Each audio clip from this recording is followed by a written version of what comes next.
Hey you guys, welcome back to my channel.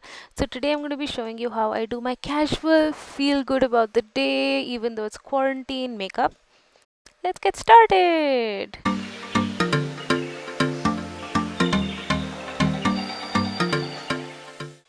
So you've prepped your skin with sunscreen, right?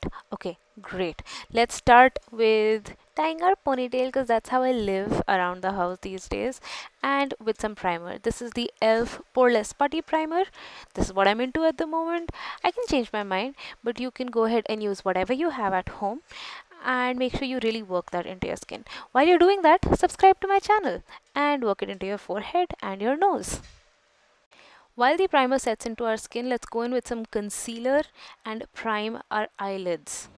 Take an itty bitty tiny amount and really work it all over your eyelid. You don't need a lot. It's going to conceal everything, all your lines, all everything. And it's going to make a nice base for eyeshadow if you choose to have it later. Don't forget to set it with a little bit of face powder. If work from home gets to you the way it gets to me, you might want to invest in a little bit of peach color corrector. This is the one from K Beauty. It's a totally optional step, but for me, I'm applying it to the very inner corner of the eye, that area next to the nose. You see it, and I'm applying it there, and I'm blending it out with a brush soon. Oftentimes, if you find the right color corrector for your skin tone, which I understand it's not very easy, but if you do, you don't even need to go in with concealer. It's optional if you want to, but sometimes you just don't even have to. I am going in, however, with a full coverage concealer because I am an influencer, okay? And this is YouTube. I can't afford to not be perfect, can I? Wow, who am I? Okay, I'm sorry, I'm kidding. No, it's not at all necessary. I was feeling a little dull, so I wanted to go in with a highlighting concealer. Here I am doing that, but feel free to skip it. I don't do this every day.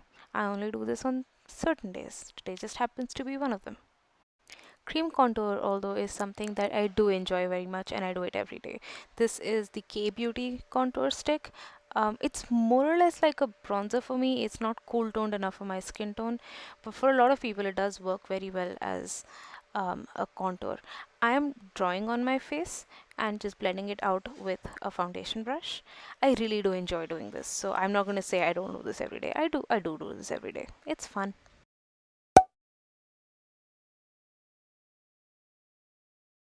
This is the Maybelline Super Stay Foundation, a full ass coverage foundation.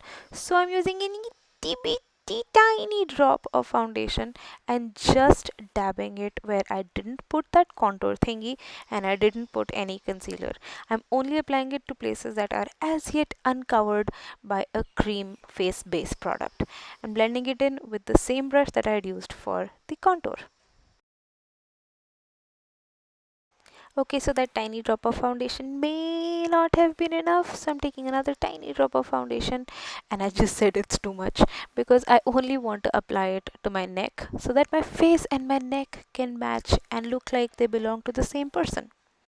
With whatever is left of the foundation on my finger, I'm spot concealing.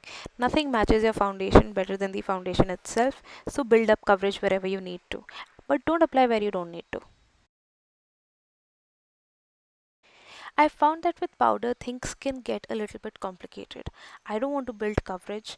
I don't want to really mattify anything. I just want to create a smooth base so that when I put bronzer or whatever on my face, it blends easily, but it doesn't cake up or anything. So I'm using smaller brushes and a really tiny amount of powder to get that effect that I want.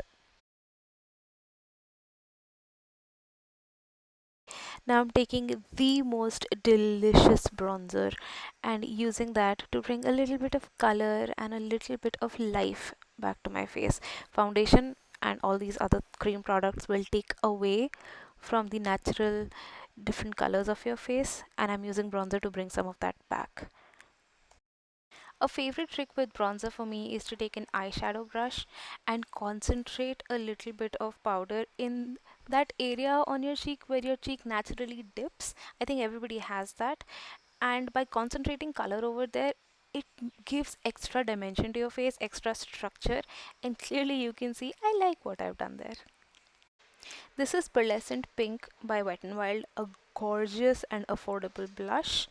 I'm applying it with the same brush as I've been using for all of my powdering, right above where I bronzed.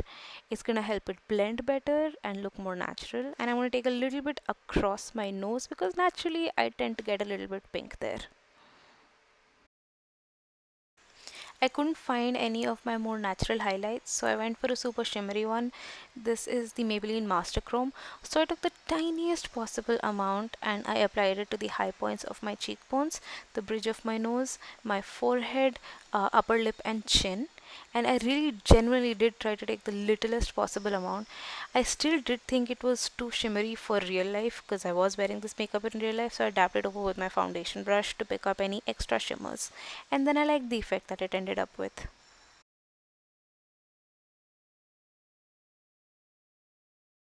This is not one of those days when I want to wear a lot of eye makeup or be particularly dolled up.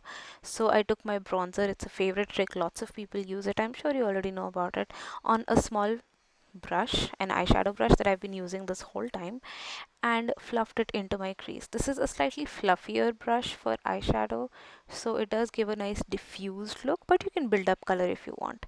And then I took a slightly smaller brush into my blush and also worked it into the crease. I just wanted to define the crease with my bronzer and my blush so that there's a little bit of color there, a little bit of dimension, but nothing too much, as you can see.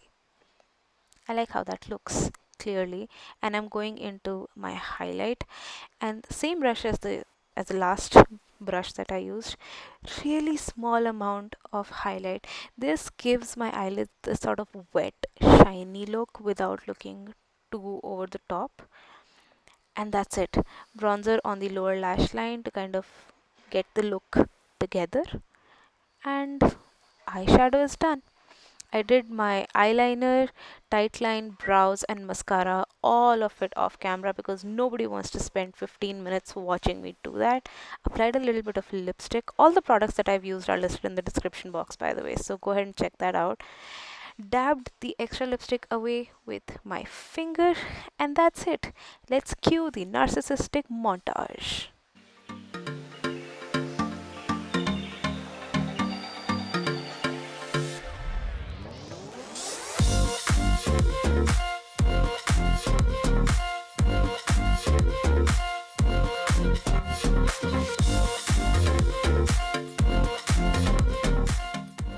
Thank you for watching. Please subscribe, and I hope I see you in my next video. Bye.